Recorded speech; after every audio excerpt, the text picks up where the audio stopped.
The graveyard was cold, dark, and dreary. One weary old oak tree leaned over the entrance gate, and broken, battered headstones were scattered all around. I could hear the sound of the howling wind and the creak and groan of branches as they swayed in the storm. The smell of fair and rotting leaves filled my nostrils, and I swallowed deeply, afraid I would get sick.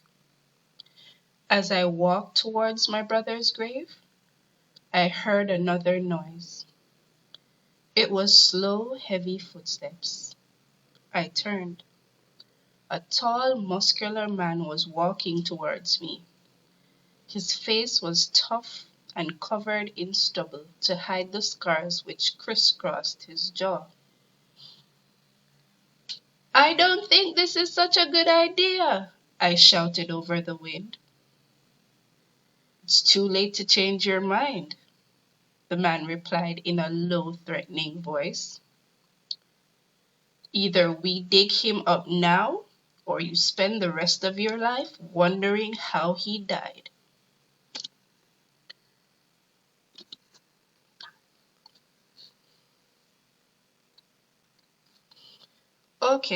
Okay, I mumbled, afraid to say anything more in case the lump in my throat would cause tears to run down my face.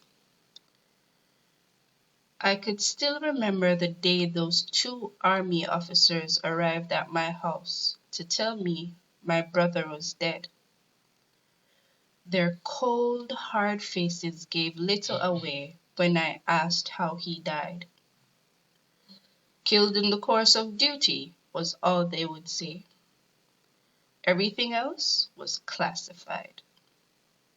They handed me a letter from my brother, saluted, then turned and left.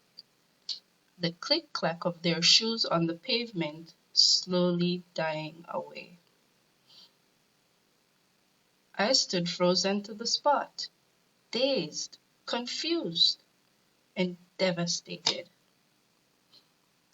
I finally opened the letter with trembling fingers, but only one line stared back at me. "I'll always be with you, brother, Carl." What did he mean? How could he be with me ever again? He was dead. Now I leaned heavily on the rusty shovel in my hands and started to dig, determined to uncover the truth. The scar-faced man beside me began to dig at the other end, and soon my brother's coffin began to emerge from beneath the layers of sodden earth. Faced with this moment of truth, I began to panic. What if I was wrong? I knew Carl hated the army. I knew he wanted out. His girlfriend Sarah hadn't turned up at the funeral, hadn't contacted her family in 2 months since his death. But maybe she just needed space?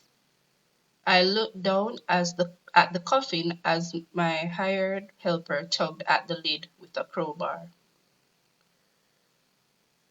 With a loud snap, the lid flew back, revealing the frozen corpse inside. My whole body filled with relief. There was a dead man in the coffin, but it wasn't my brother.